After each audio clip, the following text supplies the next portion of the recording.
Rev Dr Daniel Garcia, welcome to Out and About Magazine. We are so pleased that you are able to join us today. And thank you for joining us at the beautiful Mocha Coffee Lounge on the Palm. So we are at Galleria, enjoying the views and enjoying great coffee at Mocha Coffee Lounge. So thank you. Welcome again. Thank you so much, and it's an honor, especially because the Out and About magazine is women-owned. So we appreciate that. Thank you. My interviews are quite easygoing. I tell everybody that I'm Jamaican. We're the most laid-back people in the world. So we'll start out with you just telling us a little bit about yourself and what brings you to Dubai. I would say I'm a humanitarian. My whole purpose in life is to serve others, and I find the greatest enjoyment ministering to people and telling people really that we're all the same, regardless of what position you hold, what you do in your work line. We're all the same people, and we're all here to serve each other and help each other. Okay. And I came by, we had 54 coffee cafe franchise in the Middle East and Africa. We were the most expensive coffee cafe franchise in Middle East and African history, and in 2008 we sold it to an Italian group. So that's what I came for, and then I ended up falling in love with the culture, the people, and there's so many people from Africa here that I love, and that was one of the big reasons for me also staying. Okay, fantastic. Now you mentioned that you're a humanitarian. Can you tell us a little bit more about that work? My parents were in the Peace Corps for many years, and throughout our lives we're very involved in the church, and everything that we did was humanitarian. So it's only naturally that no matter what I did in my line of work, whether I was in finance or business, it was always, the humanitarian side was always there. And I think it starts by the way you treat people. And there's nothing better than being able to extend a warm smile to everyone, and it can change the course of their day. So humanitarian to me now is much bigger than it was when I first started it, and with our women's empowerment is our main focus, and we're reaching many countries, many people and women around the world. Now, fantastic. Now, you mentioned your work with women empowerment. You've got something big coming up, the Women Investment Forum, that's coming up next year. Yes. Can you tell us a little bit more about that? And the types of women that are involved and what you're hoping to do with that event. Well, we are now the largest women's empowerment organization in the world. Most recently, the California Women's Conference that is run by the CEO, my good friend Michelle Patterson, partnered up with me just a few weeks ago, and we're the only women's empowerment investment forum in the world. And what that means is that we're here to bring awareness to the world that women are just as sophisticated, if not more, knowledgeable as the men are. You own real estate, you're independently wealthy and business people, and I've done probably more business with women than I have with men. So on February 19th, 20th, and the 21st in El Habtoor City, we are going to be doing a conference, a awards gala honoring 30 of the most prominent women from around the world. And on the third day, we're going to be doing a huge networking event to allow everybody that wants to come and partake and be a part of our women's empowerment. Just tell us, how do people find out more about the event if they wanted to get involved? They can go to our website, they can go online. It's weifworld.com and wifeworld.com. So yeah, and there's a lot of information. There's more articles probably like yours that's coming out that will be very informative, and we're going to start doing press releases around the world and giving more information about it. Okay, now when it comes to empowerment, I am one of those women that think, and this can be a little bit iffy for different people, that I'm not sure if women need empowerment. Maybe it's one of those things that it depends on who you're talking to.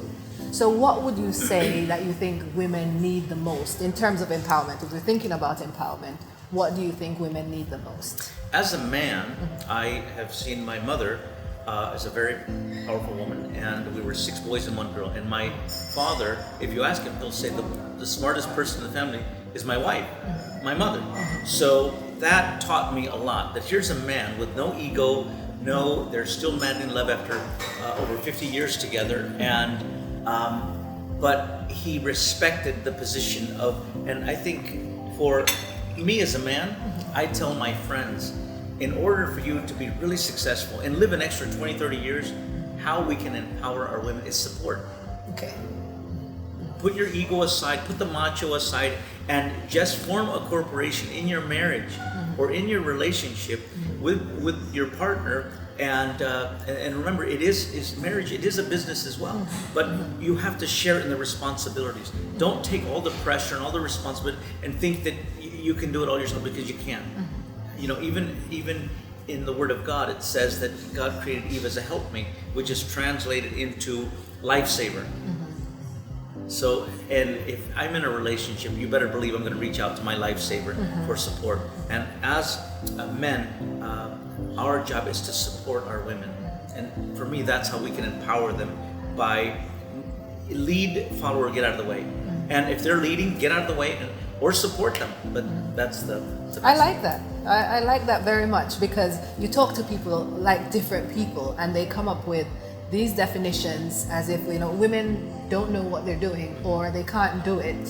So they need a man to, you know, tell them that you need to do it or you can do it. So I do like that definition. And so, yeah, we're friends now. Good.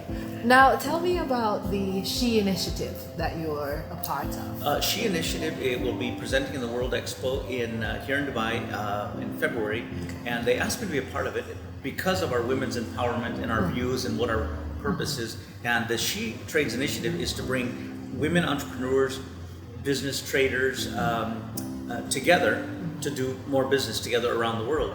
And our Women's Empowerment Investment Forum is for many different women, irregardless of what they're doing. But the women that are the investors for the forum, it's their responsibility to reach out to all the little girls and upcoming business women around the world and mentor them and talk to them and share with them. So this She Trades is right in line with what we want to do with women's empowerment. So it's a great collaboration.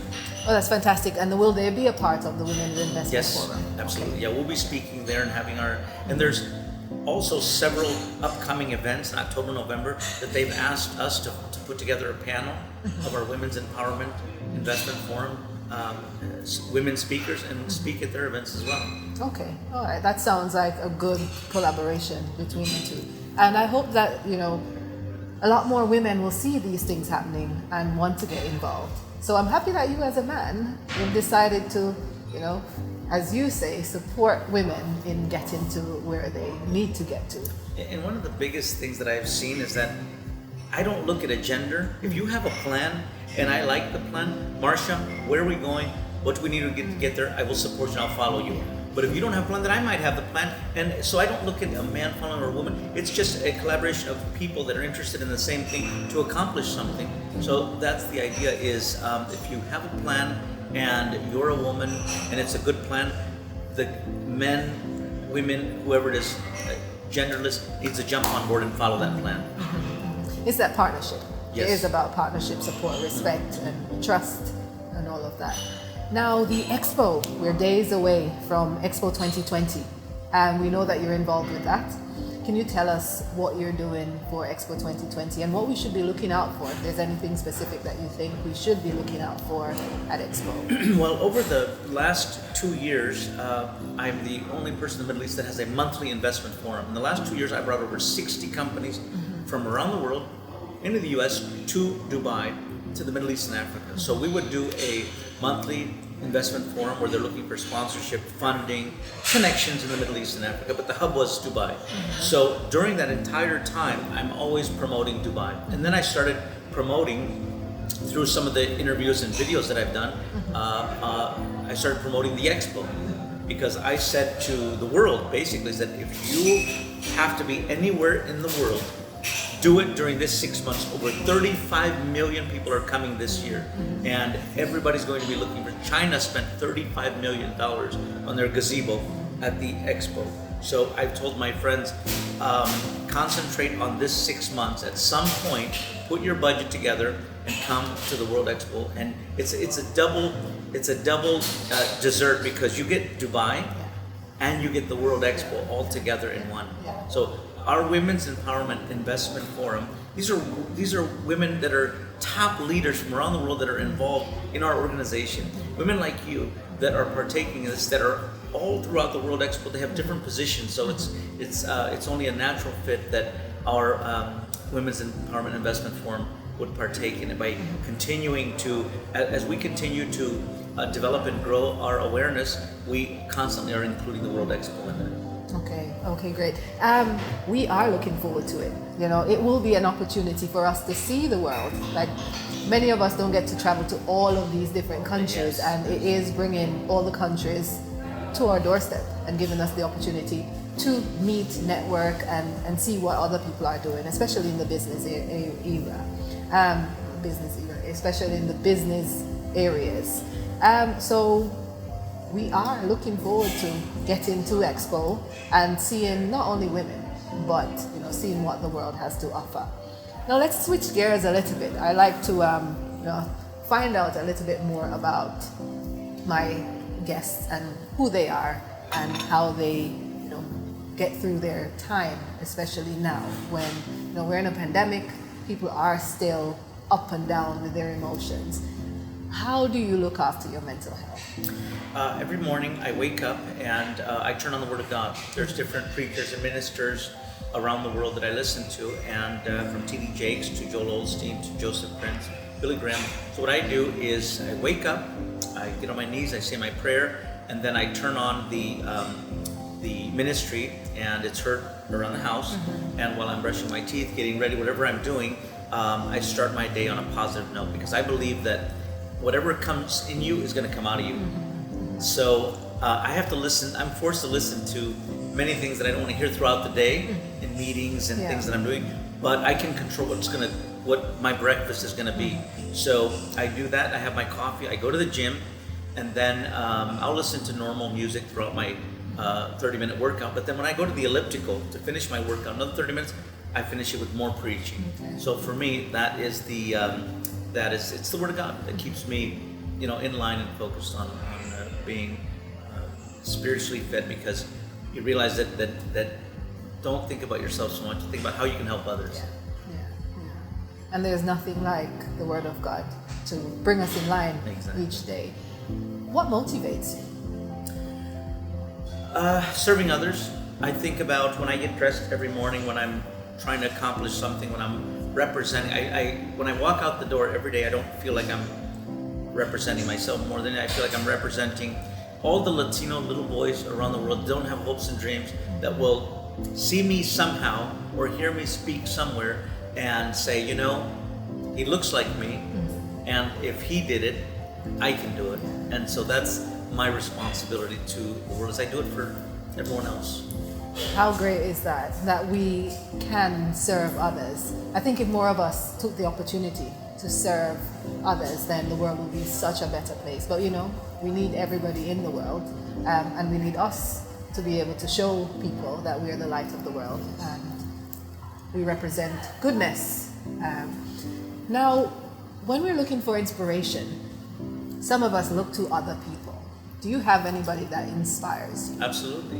When I first met you, and I met you at an event, when you mentioned what you did, it inspires me and it motivates me, because number one, you're a woman, and I know that in your line of work, you look great, you show great, but I also know the hurdles you've had to overcome and the battles that we go through every day. So seeing you so well put together, when I met you, I said, wow, if she can do it, so can I. So the people, I've been fortunate, because the people that I do business with, or the people that I come in contact with, end up being my mentors. Even though sometimes I'm their business advisor, but I feel like they're mentoring me, and I'm learning much more from them than they are from me. Well, that takes me to my next question, which is to tell me a little bit about your journey, and if there are any profound life lessons that you've learned along the way. Yeah, I'm an ex-professional boxer, and in the boxing ring, there's no one there to help you but God. But you're constantly moving forward, and you're constantly swinging. The only time you're not moving forward or throwing punches is when you're knocked out, and then you don't know the difference. But that's how life is every day, is you're constantly moving forward and you're constantly swinging. And I don't believe in good days so much or bad days. I believe that as long as you're able to take a step forward and swing, you're still in the fight. So this journey of life is, for me, the lesson has been the boxing ring, because there's no one to cry to or to complain to, and just keep moving forward. And protect yourself while you're there. Exactly. Yeah. Good point. You don't want to be knocked out. Exactly. So you're going to protect yourself. And that's a great lesson. We can take that lesson each day. We, take God with us, protect ourselves as we go along. Now we are older, and I'm a teacher. And I try to tell my students that, some of the lessons that you learn, the best ones are going to be in your younger days, but you won't remember them, So what would you tell your 20-year-old self? What advice would you give to your 20-year-old self, if you would give any advice? That it's going to be okay. In my 20s, I lost all my 20s because I was so involved in trying to be something and someone to give back, and I would look back and I would just hug myself and say, it's going to be okay. Don't worry. Enjoy your life. Enjoy the steps you're taking. God has the plan for you, and it's going to come together. And you've got children? Yes, I have a son. He's 25 years old. He is an officer in the United States Navy, stationed in Japan, and he is actually who I want to grow up to be one day. So I was going to ask if there are any special messages that you would give to your children now that you said your son is in his 20s, but it sounds like he's got it together because you want to be him. Yeah, the conversations we have is I just say, son, just enjoy your life. Just truly, enjoy your life. Skydive. He loves to do outdoors. He's a total athlete. So I vicariously live through him when I just see his videos and pictures of him having so much fun with his friends that I missed out on. Mm-hmm. So I that's the advice to give him, is just have fun, enjoy your life, and be good to others. Great. Now I want to just take you back to you mentioning you want to be an inspiration for young Latino boys. So if you had a message, if you had a group of young Latino boys and you have a message that you want to give them, what would be your message to them? Humility, perseverance, and God. And humility, I think, is the biggest key goal to everything. Humility. Don't be afraid to ask for help. Don't be afraid to say, I don't know. Don't be afraid to accept who you are in the position you are and say, you know what, I'm here today, but with God's help and your help, I can be something better tomorrow. Because 9 out of 10 times, someone is going to say, you know what, I will help you. Because you're humble, because and if there's one message that I would give anyone, from business people to, it's humble. Just always remain humble and be a servant and be ready to serve others, because you're going to find your true passion and purpose in life when you begin to serve others. We always get words and gems at Out and About, and that's yours today. That if you serve others, then you're serving yourself, you're serving God, and you're making the world a better place. I always end with a similar question, and you don't have to have a quote. I usually ask, what's that one quote that you live by? And I've heard lots of different things. I've heard it's, time to finish. So tell me if there is a quote that you live by and why. It is, I prefer to die on my feet than live on my knees. And what that means is that I have a burden to carry, which is to being true to myself and the people that I represent. And today it's the Women's Empowerment Investment Forum.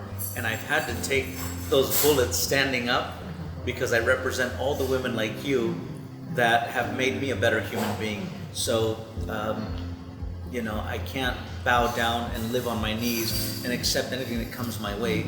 So I'm forced to take the bullet standing up, and that's what it means. Well, thank you so much for your time. It's been great talking to you, and we're going to have a little look a little bit later on at what the Women's Investment Forum Gala's booklet look like. Now tell us about some of the amazing women that you're going to be honoring at the Women's Investment Forum. Well, we are going to be honoring dignitaries, world leaders, princesses, but we're also honoring women that are not so famous and not so well known, because there's a third grade teacher somewhere in the world that has changed many people's lives, and she doesn't even know she's being honored that day. So for us, it was so important in my lifetime. If I'm able to give back in the biggest way, it's to reach out to those women that think they've been forgotten, and we haven't forgotten about them. And that night, they will be honored amongst the famous and the well-known. But to me, they're all as important because they changed my life. Teachers are very important because they've changed my life growing up. So we will be honoring many, many women, well-known and the ones that aren't known, but you're going to know them that night. And we really look forward to that because it is just shining a light on those gems who are making a real difference in the world. Absolutely. That is going to make it so much more of an amazing event. We wish you so much luck with that. Thank you so much for having us. Thank you for giving us the time to talk about our Women's Empowerment Investment Forum. Thank you. You are most welcome. And we're going to get a chance to look at the amazing book that is going to be given to everyone attending the red carpet. Yeah, we're printing 500 of these books. There'll be 400 VVIPs attending, and each attendee will receive a coffee table book in this beautiful box to take home with them. And another 100 are being printed to the top world leaders from around the world. And those 100 books are being distributed to those world leaders by someone within our committee board, whether it's me or someone within our committee board has to know who they are, and it'll be sitting in their office or in their home. So the information within these books is going to be globally seen by the top people, so we're proud of that. Oh, fantastic. Do you want to show us a little bit around the book? I must say around because it is a very... Well, we made sure we took our time and did many hours compilation of many, and I made sure that it was designed by women, chosen by women, because even when the graphic designer tried to make this, you're a man. I said, so what do we know? So it was all, if you like the color, women chose it. If you don't like it, women chose it.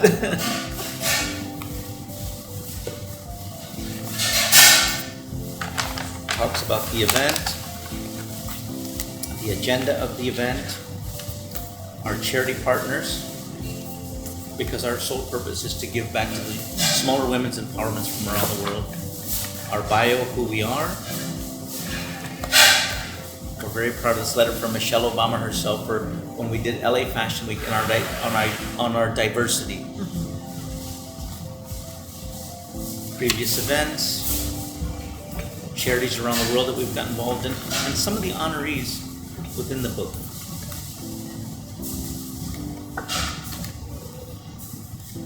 So we're very proud of that. It is a fantastic book, and everything that you need to know about the honorees is there. So Yes. you can learn a lot more as well about Absolutely. them. So this looks amazing. From someone in the publishing world, I'd say, yeah, great job. Thank you, and we could always use more of your tips. Thank you, Dr. Garcia, for joining us at Out and About magazine. It was such a pleasure having you. Thank you for sharing so much of yourself and what you're doing. And we look forward to not only the Women Empowerment Investment Forum, but everything else that you have to offer and all your support for women. We appreciate that. And from a woman who has now learned a lot more about you and what you're doing, thank you so much for what you're doing. And continue to do the great work. Thank you for having me.